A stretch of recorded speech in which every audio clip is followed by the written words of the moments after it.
آصف زرداری، وزیر اعظم عمران خان کا مرکزی ہدف کیوں؟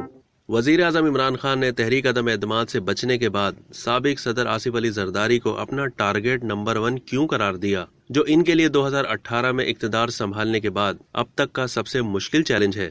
عمران خان نے اپنے باقی 2 حریفوں شریف برادران اور مولانا فضل الرحمان کو بھی تنقید کا نشانہ بنایا، لیکن آصف علی زرداری کو واضح الفاظ میں للکارا۔ گورنر ہاؤس کراچی میں اپنے تینوں مخالفین کے خلاف سخت تنقیدی تقریر میں کہا ہے کہ میرا پہلا ہدف آصف علی زرداری ہوں گے، جو بہت پہلے سے میری ہٹ لسٹ میں اوپر ہیں۔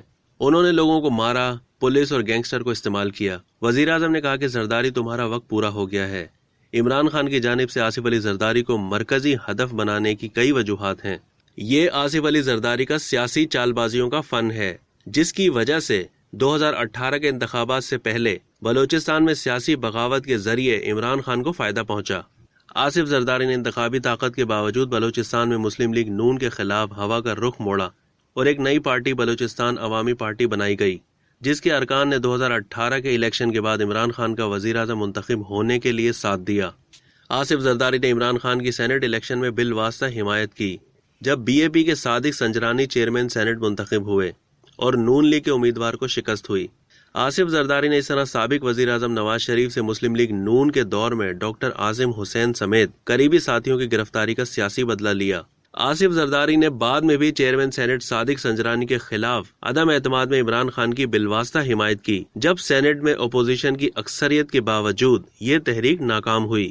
وزیر اعظم عمران خان اب سمجھتے ہیں کہ تحریک عدم اعتماد کے ماسٹر مائنڈ آصف زرداری ہیں، اور وہ یہ بھی سمجھتے ہیں کہ زرداری ٹیبل پر چیزوں کو بدل سکتے ہیں۔ یہ آصف علی زرداری ہیں، چاہے وہ اسے پسند کریں یا نہ کریں، اور اس سے قطع نظر کہ وہ یہ کیسے کر سکتے ہیں۔ اب وزیر اعظم اتنے غلط بھی نہیں جب گزشتہ سال آصف زرداری نے اپنے سابق وزیر اعظم یوسف رضا گیلانی کو پی ٹی آئی کی اکثریت والی قومی اسمبلی میں پی ٹی آئی ارکان ہی کی مدد سے سینیٹر منتخب کروا کر وزیر اعظم کو شدید دھچکا پہنچایا تھا، اور جو عمران خان کو بھی معلوم ہے۔ بعد میں زرداری نے ڈبل گیم کے ذریعے یوسف رضا گیلانی کو اپوزیشن لیڈر سینٹ منتخب کروایا، جب وہ چیئرمین سینٹ کا الیکشن ہار گئے تھے۔ کئی لوگوں کو یہ یقین ہے کہ تحریک عدم اعتماد کے پیچھے آصف علی زرداری ہیں، اور وہ ایک طرف پی ٹی آئی کے اندر درار ڈال رہے ہیں، دوسری طرف مسلم لیگ کاف کے ساتھ بھی غیر فطری اتحاد کر رہے ہیں۔ آصف زرداری کی گجرات کے چودھریوں کے ساتھ 2008 کے بعد سے انڈرسٹینڈنگ بھی وزیر اعظم کے لیے چیزیں مشکل بنا رہی ہے۔ چودھری وزیر اعظم سے زیادہ آصف زرداری پر اعتماد کرتے ہیں۔ اس کشمکش اور تحریک عدم اعتماد کے تناظر میں کاف لیگ اور دیگر اتحادیوں نے وزیر اعظم کو مشورہ دیا ہے کہ اتحادیوں سے متعلق پریشان ہونے کی بجائے پہلے وہ اپنے گھر ارکان کو سنبھالیں جو انتشار کا شکار ہیں۔ اگر وہ ایوان سے اعتماد کا ووٹ لینے میں ناکام ہوتے ہیں تو ان کی پارٹی میں مزید توڑ پھوڑ شروع ہو جائے گی۔ اس کے بعد انہیں 2018 میں حکومت سنبھالنے کے بعد اپنی پالیسیوں پر نظر ثانی اور خلا پر کرنے کا موقع ملے گا۔ اگر اعتماد کا ووٹ لینے میں کامیاب ہو جاتے ہیں تو ہر امکان موجود ہے کہ وہ اپنے مخالف مرکزی اپوزیشن رہنماؤں کے خلاف مزید سخت ہو جائیں گے، جس کا وہ اشارہ بھی دے چکے ہیں۔ موجودہ بحران کیا لے کر آئے گا، اور کیا آئندہ 2 ہفتوں میں وہ حالات پر قابو پانے میں کامیاب ہو جائیں گے؟ دونوں صورتوں میں آنے والے ہفتوں میں سیاسی محاذ آرائی ممکنہ ہارس ٹریڈنگ اور مسل پاور کی طرف جاتی دکھائی دیتی ہے۔ ابھی ان کے پاس شو کرنے کے لیے کارڈز باقی ہیں، جیسا کہ ہم نے ماضی میں بھی دیکھا کہ حکومت کے پاس ایسی صورتحال میں معمولی برتری ہوتی ہے۔ وہ صورتحال سے نمٹنے کے لیے کیا حربے استعمال کریں گے؟ اپنے ارکان قومی اسمبلی سیشن میں جانے سے روکیں گے؟ قانونی رائے آرٹیکل 63A کے ذریعے نااہلی پر منقسم ہے۔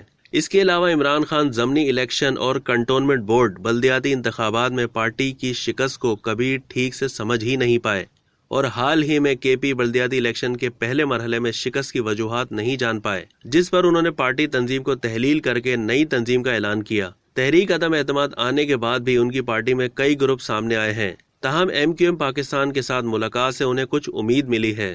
اب تک کے لیے اتنا ہی۔ مزید معلومات کے لیے ڈیلی جنگ کے YouTube چینل کو سبسکرائب کرنا نہ بھولیے، اور Facebook کے پیج کو بھی لائک کرنا نہ بھولیے۔